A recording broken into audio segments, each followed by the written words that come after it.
Fala, meus amigos, estamos aqui no stand da Unaqua, aqui na Ecofish Brasil 2024, e hoje eu vim trazer para vocês uma coisa que eu gostei muito, que foi esse banner aqui que tem na Unaqua, que é sobre a genealogia dos Kingios. E nada melhor do que o Mário da Unaqua para dar essa aula aqui pra gente. Mário, tudo bem? Tudo bem, Rafa? Tudo ótimo. Mário, primeiro eu quero que você explicasse para o pessoal o que é a Unaqua, o que a Unaqua faz, o que ela é. Nós somos um grupo de criadores onde a nossa missão é fomentar a produção de peixes de qualidade. A gente promove exposições com campeonatos de kingios, guppies, betas, discos, agora carpas nishikigoi. E o nosso objetivo com isso é que criadores e o público geral e também aquaristas brasileiros aprendam sobre o que são padrões de qualidade e como que a gente identifica um peixe que tem padrões raciais. Eu gosto muito do exemplo dos cachorros. A gente vê um cachorro. Sim, Cachorro, pedigree, famoso pedigree, né? mas o pedigree é o papel, né? Mas assim, esse aqui é um cachorro da raça tal, esse aqui é um cachorro da raça tal. E a caracterização racial, assim como tem nos cachorros, nos gatos, nas aves, tem nos peixes. E muitas vezes as pessoas não conhecem padrões. Então, para isso que a gente monta campeonatos, para as pessoas aprenderem um pouco mais sobre identificar o que é o peixe de qualidade. Sim, perfeito. Então, esse vídeo aqui a gente vai falar sobre os kingios especificamente, né? Sobre os kingios. Tem como a gente ali mostrar o banner pro pessoal? Eu queria começar um pouquinho, começa por um pouquinho por aqui, ó. Vamos lá. Afasta um pouquinho que eu vou te contar a história. Conta a história, por favor. Vamos lá. Os kingios começam na humanidade vindo de uma mutação da carpa, onde esses peixes eram criados assim como no Brasil a gente cria galinha no fundo do quintal. Na Ásia cria-se kingios no quintal e eu pego o peixe e vai para a panela. Aproximadamente, os registros que tem na China tem registros de 2.500 anos atrás, já criando kingios. E pedi a você, Rafa, para poder a gente começar por aqui, porque, para quem não sabe, a cerâmica chinesa... Isso aqui é uma cerâmica chinesa. Não, essa aqui é uma cerâmica brasileira, estilo chinesa, imitando Sim. uma cerâmica chinesa. A cerâmica chinesa, todo o desenvolvimento vem devido aos kingios. Que legal. Porque os kingios, para serem criados dentro dos palácios pela nobreza, os nobres, os samurais, eram as pessoas que a partir do século XVI, XVII passaram a criar kingios. Então, a cerâmica foi se desenvolvendo e por isso que a gente vai ver vasos chineses gigantescos para colocar kingi. É mais ou menos o que funciona hoje, que o aquário hoje é um objeto de decoração. Naquela época também era. Porém, a tecnologia disponível para produzir o aquário era outra tecnologia e por isso daí a cerâmica. Então, Perfeito. Esse aqui é um exemplo. Essa é uma cerâmica produzida no Brasil, mas é um exemplo de como que apreciava-se os kingios antigamente. Indo um pouco ali para a genealogia, Vamos. a gente começa ali em cima pelo funá. O funá, ele é o parente mais próximo da carpa prussiana, que vem lá de trás. E a primeira mutação, quando tem M aqui é mutação, quando tem C é cruzamento. A primeira mutação ali, estima-se essa mutação há 200 milhões de anos atrás, onde o bicho começa, ele sai da cor selvagem e perde a melanina e começa a ficar dourado. Daí o nome Kingyo. King, peixe, gyo, dourado, ouro. Então, essa é a tradução, então. E é interessante contar para todo mundo que é Kingyo com Y, porque se eu escrever Kingyo com I, com G-U-I, eu não vou encontrar nada na internet. Eu vou encontrar nos trabalhos internacionais Kingyo, é o peixe dourado, peixe ouro. Então essa é a primeira mutação. Foi o Ibuna? O Ibuná Ibuná. E tanto o funá quanto o ibuná são peixes, são raças de cauda simples. Sim. É quando acontece essa próxima mutação para o Joaquim. Aí aqui é a primeira mutação com cauda dupla. A famosa cauda dupla do King, né? A famosa cauda dupla do King, que muita gente, quando eu era criança, me falavam que o cauda dupla é macho ou fêmea, o cauda tripla é macho ou fêmea. Nada disso. Isso é seleção de formato de nadadeiras que vai evoluindo ao longo do tempo. Então, através dessa mutação, começam a ter os primeiros peixes de cauda dupla. Então, também começou a mudar um pouco a coloração também. Começa a mudar a coloração também, e a gente vai começando a ter outros padrões. Do Joaquim, a gente já vê com outra mutação para o Jiquim. O Jiquim é um cauda de orquídea. É uma cauda que, além de ser dupla, ela abre e ela, vista de trás, é uma cauda de orquídea. Indo para o outro lado, o ibuná cruzado com o riuquim, esse aqui, ó, esse peixe está na posição central, não é à toa.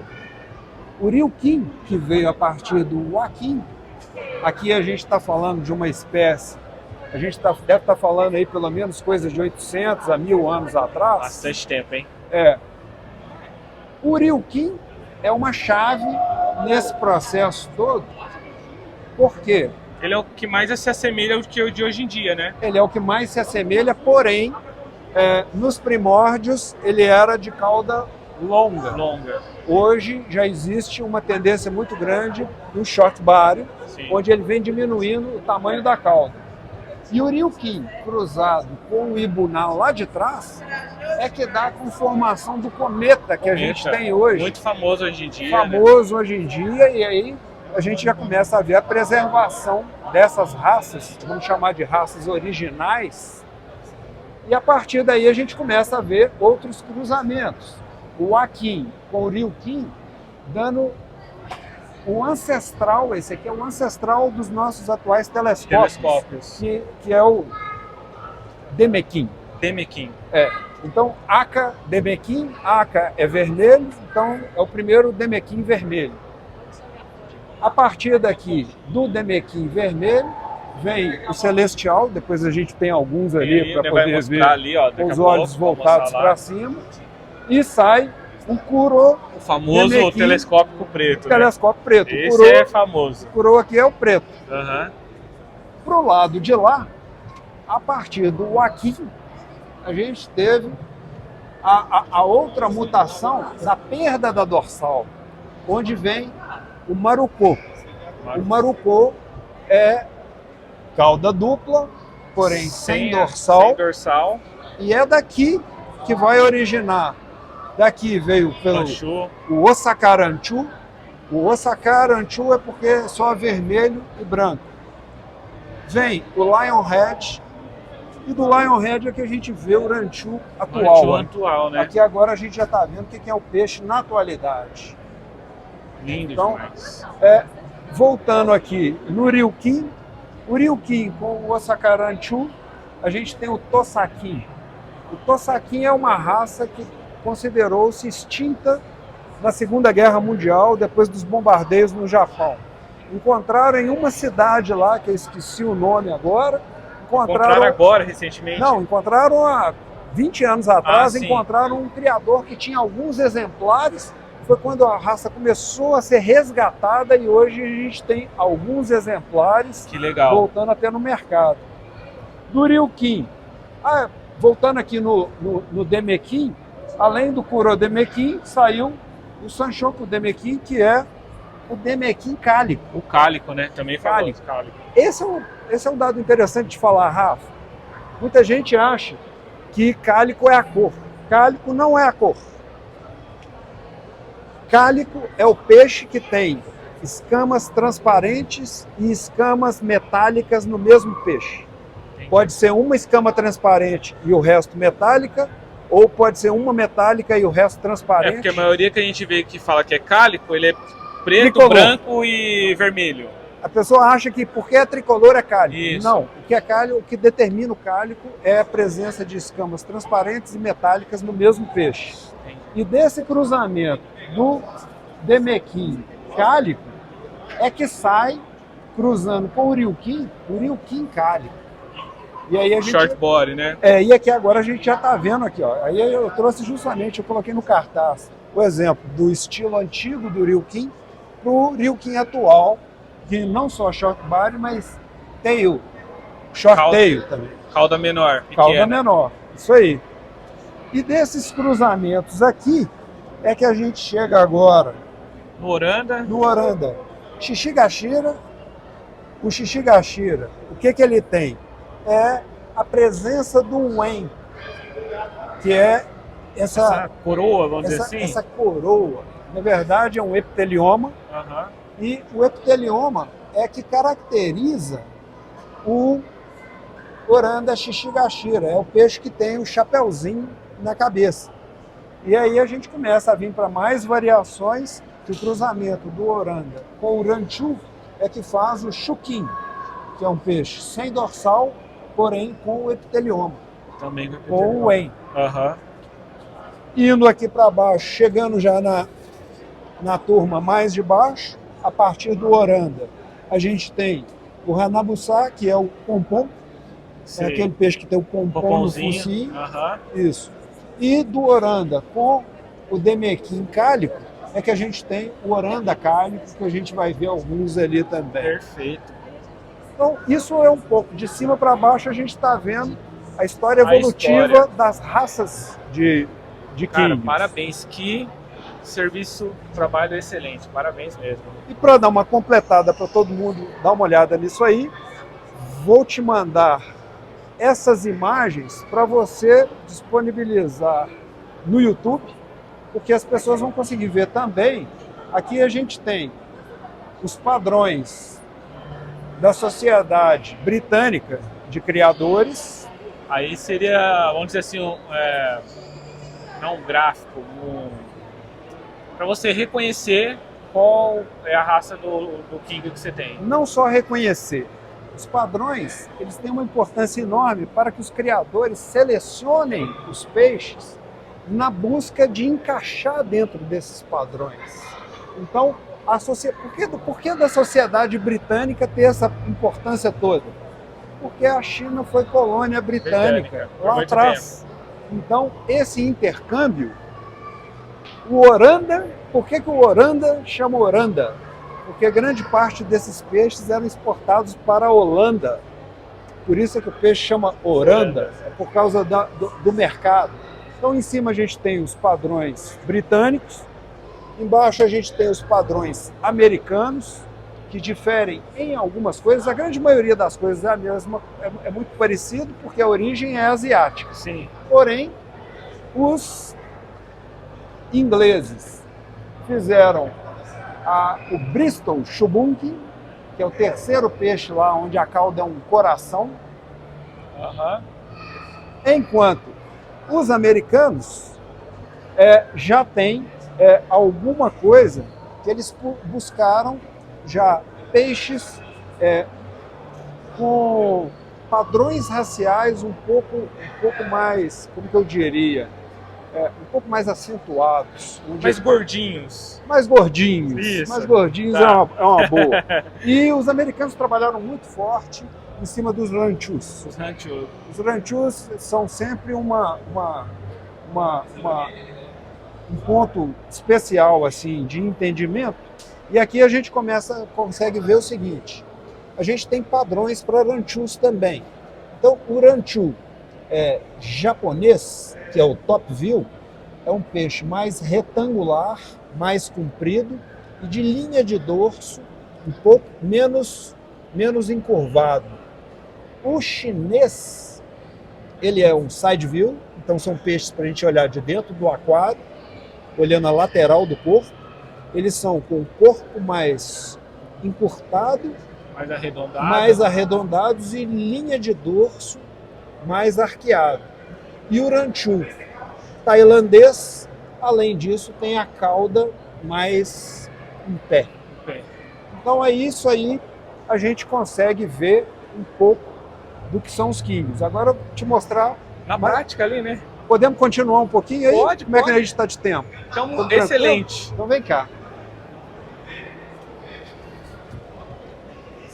Aqui, vamos começar embaixo primeiro. Aqui a gente tem um estudo anatômico do processo da mutação, acompanhando a mutação da cauda simples para a cauda dupla e pegando, aqui é a coluna dorsal, a coluna vertebral, onde a gente vê nas nadadeiras ventrais existe uma correlação muito grande entre cauda dupla e bifurcação das nadadeiras anais.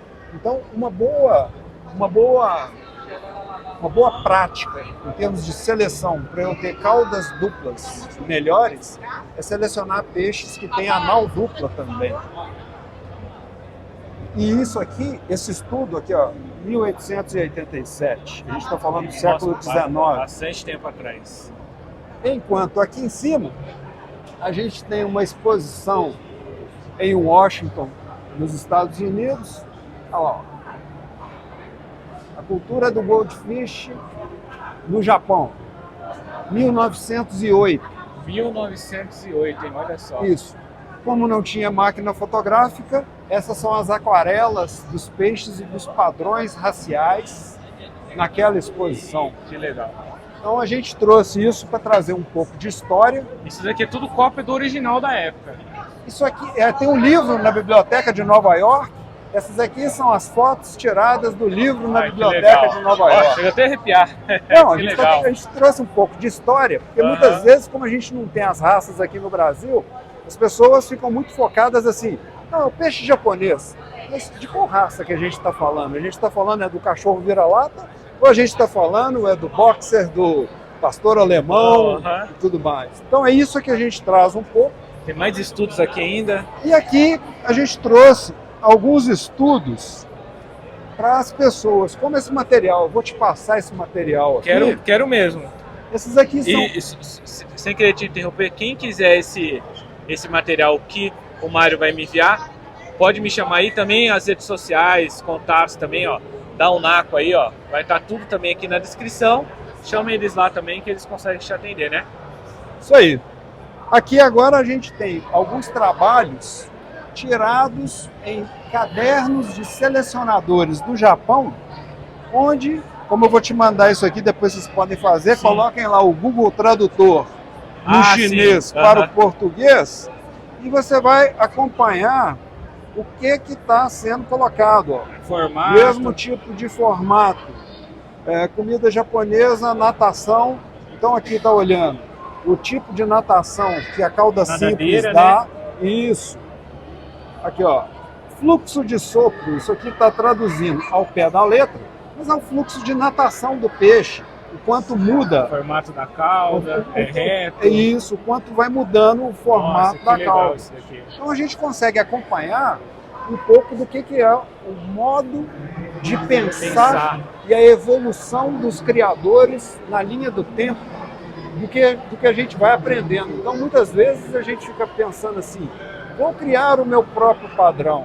A gente está falando de uma cultura milenar, a gente está falando de padrões já estudados, a gente está falando de características raciais que têm uma alta correlação com o objetivo a ser criado. Quando eu digo objetivo, eu estou falando do seguinte, ora eu estou selecionando para ter um peixe para ser visto na lateral, ora eu estou selecionando para ter um peixe que eu vejo por cima, tem o peixe que é para o lago, tem o peixe que é para aquários menores, tem o peixe que eu vou privilegiar a natação, nos outros eu vou privilegiar determinadas características.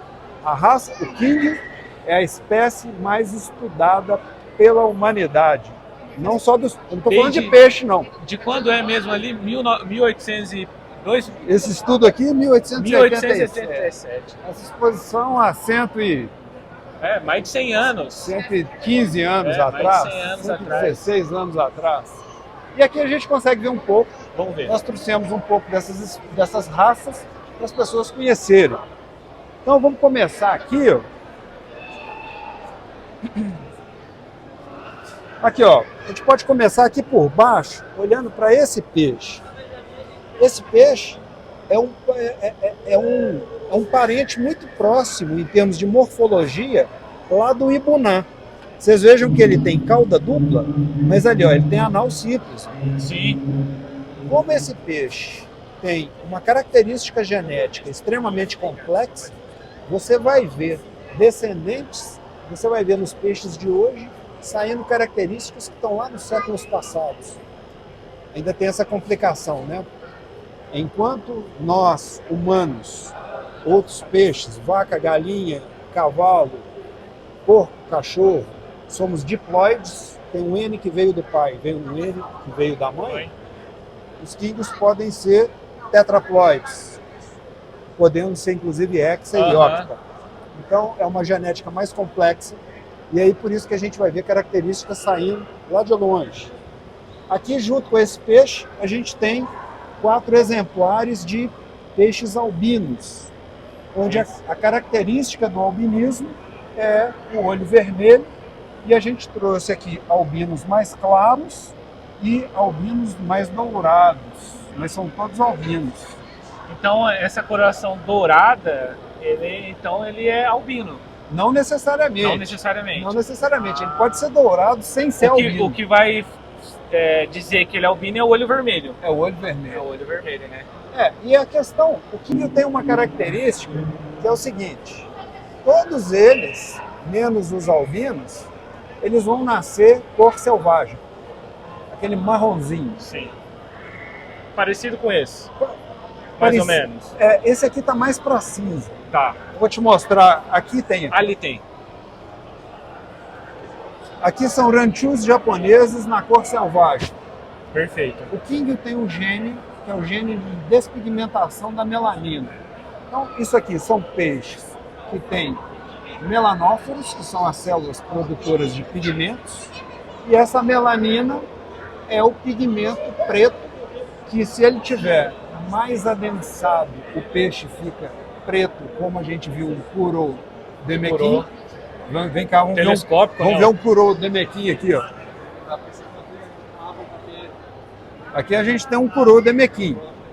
Esse é um peixe onde os pigmentos de melanina estão extremamente adensados. Concentrados. E eles podem estar um pouco mais dispersos, onde a gente vai ver diferentes tonalidades, de cinza até o selvagem.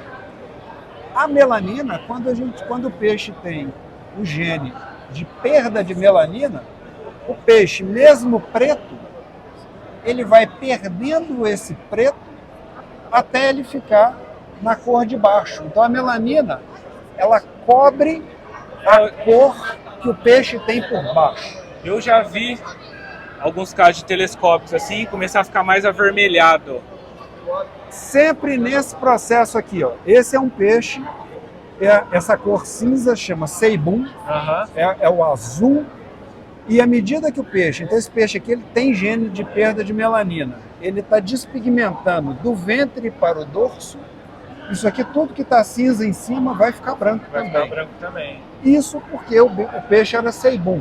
Se ele fosse cor selvagem, ele poderia ficar laranja, amarelo ou vermelho e branco. Continuando um pouco, aqui a gente já tem, aqui é selvagem também. Aqui a gente vai ver um pouco de ranchu. Aqui um peixe maior um pouco, para as pessoas verem. Isso é importante lembrar também. Uma matriz bem. É importante lembrar que um quinho pode viver 15, 20 anos. Então esses peixes vão ficar grandes. Esses peixes ficam grandes. Tem espécies que crescem menos ou a maioria deles vão ficar desse tamanho aqui mesmo? Em termos de espécies, são todos da mesma espécie. Sim, tá. Mas tem raças que vão ficar menores. Isso. E tem raças que vão viver menos também. Aqui mesmo, a gente consegue ver, deixa eu te mostrar do lado de cá. Aqui a gente vê um celestial. O celestial é uma raça menor um pouco, O objetivo da seleção desse peixe, o olhar para cima, é uma alusão ao imperador. O peixe olhando para cima, olhando para o céu, olhando para o Todo-Poderoso, no caso, o imperador. Então, é um peixe que fica menor um pouco. E é muito raro a gente encontrar, principalmente no Brasil, peixes com coloração diferente do amarelo, laranja ou vermelho. Aqui do lado a gente tem orandas. Aqui são orandas tricolores. Não são cálicos, são tricolores. São tricolores, não são cálicos. Eu vou te mostrar um cálico aí. Aquela discussão que a gente estava tendo ali, né? Exatamente. Olha o peixe cálico aqui, ó. Um peixe cálico aqui, ó. Oranda, escamas metálicas e escamas transparentes. Dá para ver perfeitamente. Esse é um peixe cálico. Então aquele lá, apesar de ter as três cores, não é cálico. É um tricolor. É um tricolor. Aqui são cálicos. A escama metálica, o que provoca é a presença de guanina. A guanina, ela tem esse efeito espelho, onde microcristais refletem a luz e dão esse aspecto espelhado. Daí a escama metálica. Então, não só o formato de corpo, o formato de nadadeira, cores, são todos objetos de seleção quando a gente está falando em king de qualidade. São muito lindos. Muito, muito lindos mesmo. E para a gente poder fechar o nosso tour, vamos lá, do que a gente trouxe para cá, eu acho importante mostrar aqui para vocês. A água aqui está meio turva, porque já deu uma sujada, mas aqui são ryukins. Sim. Então, ó, o formato do corpo mais bojudo. Igual a gente viu ali. Igual a gente viu no cartaz. E aqui a gente vai ver um peixe também muito bacana. Esse eu gosto bastante desse, viu? Que são os escamas de pérola. É. Os escamas de pérola são esses peixes bojudinhos, gordinhos, redondinhos. Então, assim, em termos de seleção de padrão racial, de escama de pérola, o que a gente está buscando é um peixe no formato de uma bolinha de tênis. Bem redondinho, quanto mais redondinho. E aqui, a hora que a gente passa a mão nessas escamas, elas são duras.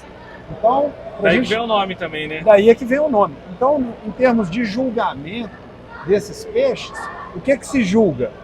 Simetria e composição das escamas para o desenho mais harmônico possível. Para vocês terem ideia como que isso é levado a sério, esses peixes, não no Brasil, porque a gente não tem número de criadores suficientes para ter um campeonato só de pérola, mas na Ásia as pessoas pegam esses peixes só com a mão, porque com a rede eu posso machucar uma das escamas e eu vou perder ponto no campeonato. Então, isso aí é um pouco de king, isso aí é um pouco da gente falar de uma espécie milenar, onde a gente tem uma gama enorme de aprendizados. Que é muito famosa também no Brasil e que muita gente começa no aquarismo pelo king, né? Pelo famoso peixinho dourado. Que erroneamente muita gente acha assim, não, mas é o peixe mais fácil de criar. Não, ele é resistente, mas não é tão fácil assim não, porque tem toda uma ciência por trás. Mário, quero te agradecer. Se quer deixar algum recado final para o pessoal, fique à vontade, pode falar. Queria desejar, além de boas aventuras em termos de aquarismo e tudo mais, quem quiser aprender um pouco mais sobre kingios, sobre espécies em geral, que tem julgamento, que tem campeonato, participa das nossas exposições, participa das nossas redes sociais, que a gente compartilha aprendizado. Vai estar tudo na descrição aqui, os contatos, redes sociais da Unaqua. Agradecer muito o Mário, a Leia. É isso aí, obrigado, Mário. Valeu! Espero que vocês tenham gostado do vídeo, muito obrigado. Grande abraço, Rafa. Valeu!